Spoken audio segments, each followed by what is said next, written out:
All right, we're on to the next step in this weaving program. This is for the supplemental weave that I was doing, plain weave with an overshot supplemental. This is a picture of, to show you the two back rollers that I have. There are two separate brake systems as well. So I am going to set the camera up now that you see that. And we're kind of gonna see if we can take this step by step through. I have chains and chains that I need to wind onto the back beam. So I have already put my leash sticks holders on. I have already put on my rattle. So I'm going to stick these through. These are all just a basic plain natural color. I have wound them. Yes, I actually wound them separately. You did not see me wind them. Sorry. Only sort of sorry. But they are 6 3/4 yards long. And I have 4 of them. This is 400, what was it? 456 ends total, something like that. So first we stick them through the side there, and then I get this bit here off. Hi, you got to see me in this one. So I have them tied separately with a different color there, so that I know where to undo the chain. Okay, so we're just going to undo those real quick. And this one is done with a brown. So I'm going to pull that out, and I have the very ends actually tied separately as well.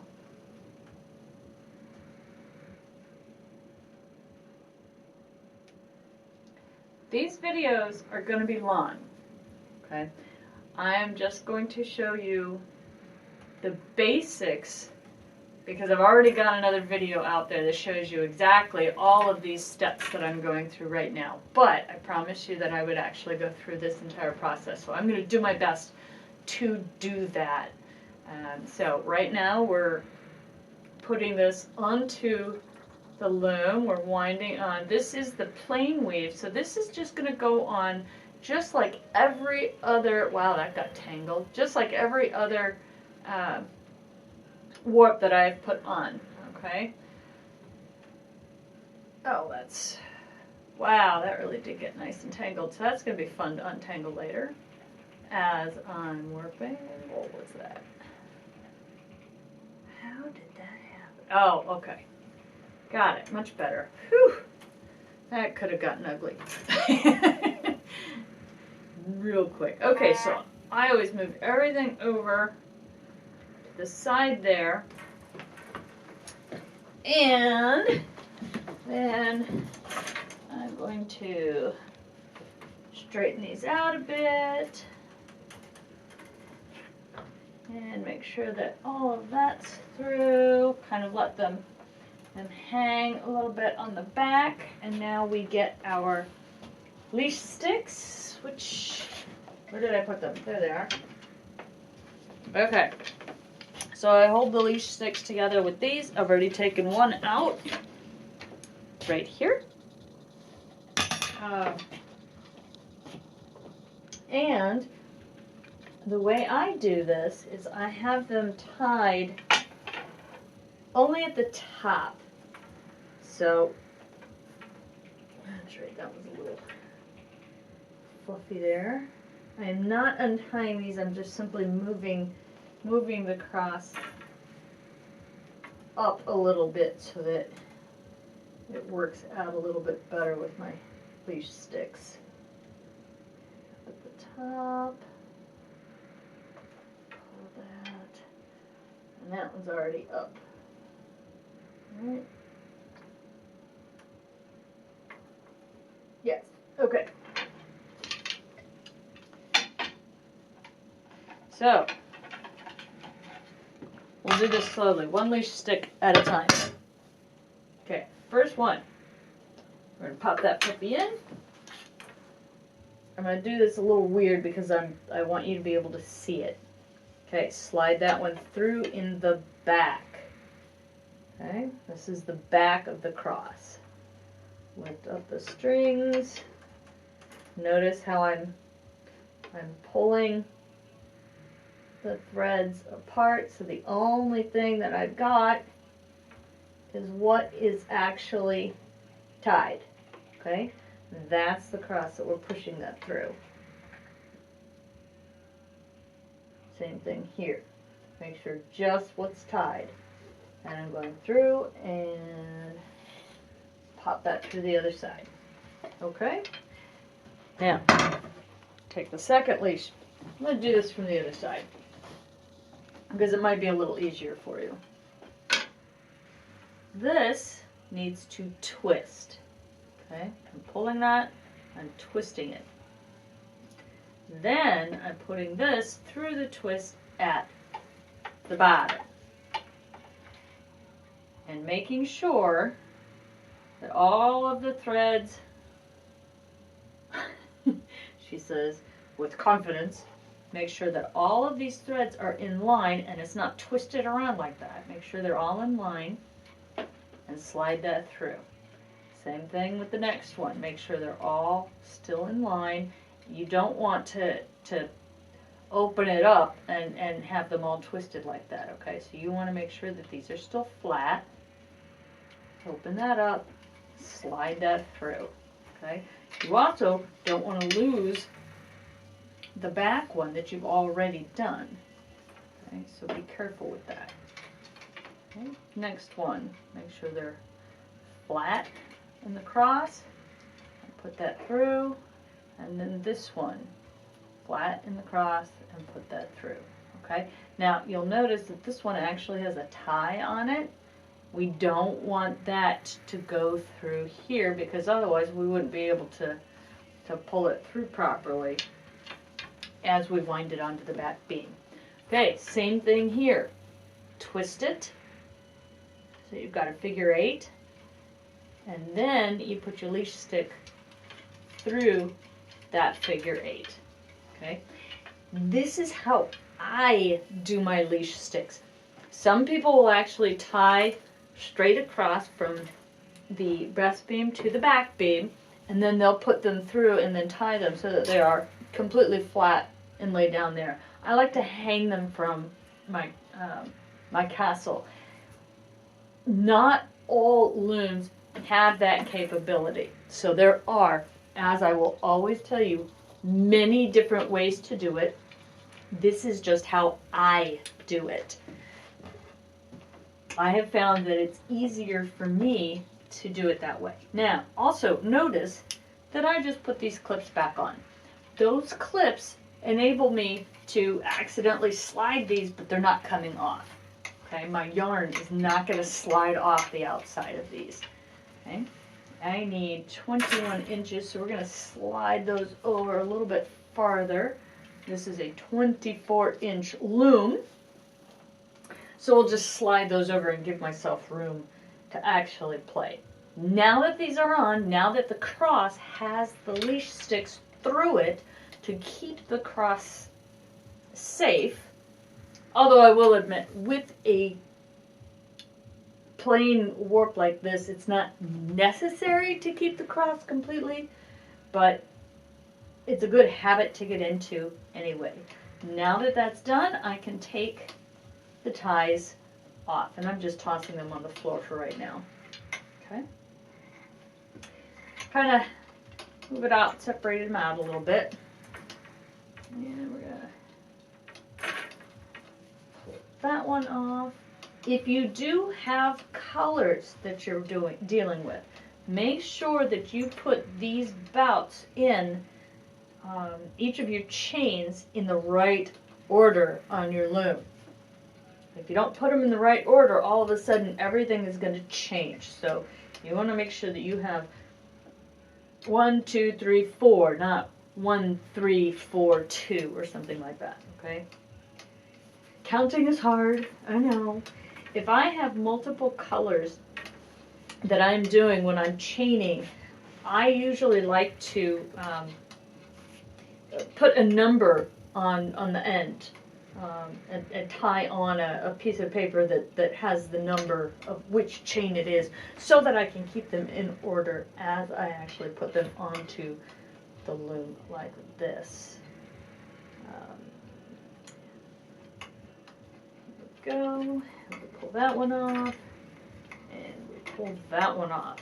Yes, there we go. Okay, this particular one, I am using 8-2 cotton yarn.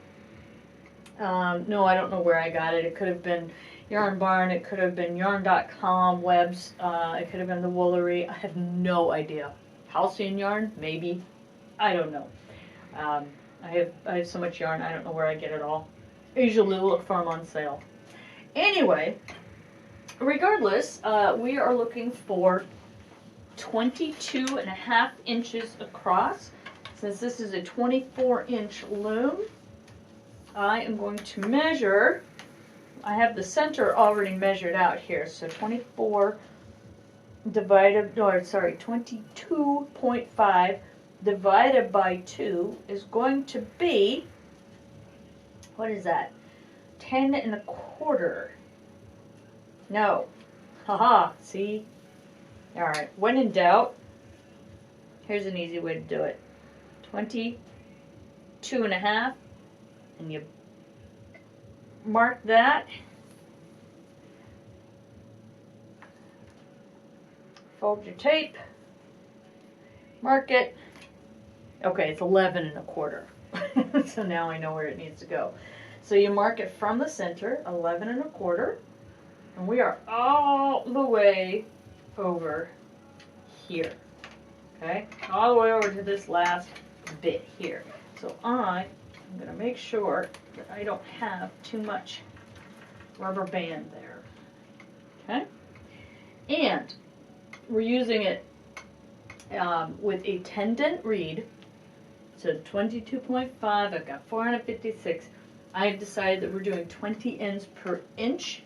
Each of these is a 1/2 inch, so therefore I need 10 on each side in each of these areas. In order to do that, I'm going to count out 20 and put the loop right over top of that. I'm going to count 10 on the top, which means I've got 10 on the bottom as well. 1, 2, 3, 4, 5, 6, 7, 8, 9, 10. Now, a lot of people will actually, as they're winding, decide that they're gonna, they'll make little counting marks. And I do that when I have something that's not just a 20 ends per inch or 24 ends per inch.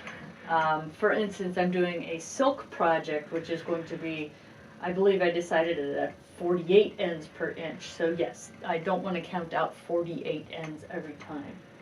So 2, 4, 6, 8, 9, 10, and of course it doesn't have to be absolutely perfect because you're just winding it onto the back beam anyway, and then we're going to go from there. So 2, 3, 4, 5, 6, 7, 8, 9, 10. You do want to make sure that you're getting the next one in line, however. So if you can't separate them out like that, that's probably not the next one in line. 1, 2, 3, 4, 5, 6, 7, 8, 9, and 10. 2, 4, 6, 8, 10.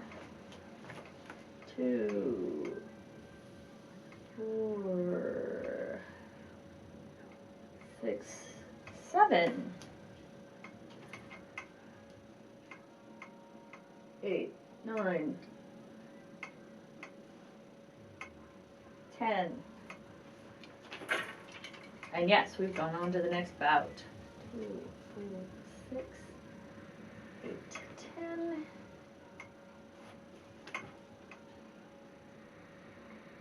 2, 4, 5, 6, 7, 8, 9, 10. 2, 3, 4, 5, 6, 7, 8, 9, 10.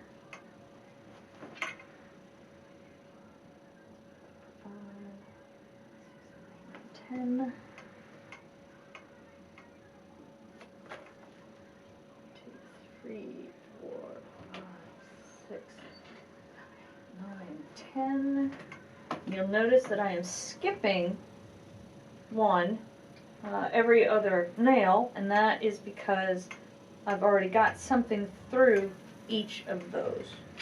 Okay, so that's why I was skipping those. Alright, so I'm on to the third bout, and that's my center line, so I'm doing pretty good here. 1, 2, 3, 4, 5, 6, 7, 8, 9, 10, and there's my center mark. 2, 3, 4, 5, 6, 7, 8. You'll notice I'm shaking these, and that's so I can separate them out. 1, 2, 3, 4, 5, 6, 7, 8, 9, 10. And yes, shaking them out can actually loosen them up at the cross so that you can count them out easier. 3, 6, 9, and where's that 10? I've had some people tell me that I've got absolutely lovely nails, and let me tell you something, they break a lot. But it is very handy to have fingernails so that you can individually pick these apart if you need to. 3, 4, 5, 6, 7, 8, 9, and 10. 1, 2, 3, 4, 5, 6, 7, 8, 9, 10. And that is my dog whining at me. 1, 2, 3, 4, 5, 6, 7, 8, 9, 10. Oh, we're getting there. We are getting there. Okay. 1, 2, 3, 4, 5. Boy, I can't count today. Loosen those up. Come on. Loosen up. 1, 2, 3, 4, 5, 6, 7, 8, 9, 10. 1, 2, 3, 4, 5, 6, 7, 8, 9, and 10. You get the idea. I'm simply winding on to the back beam, and I'll come back with the next step in a minute.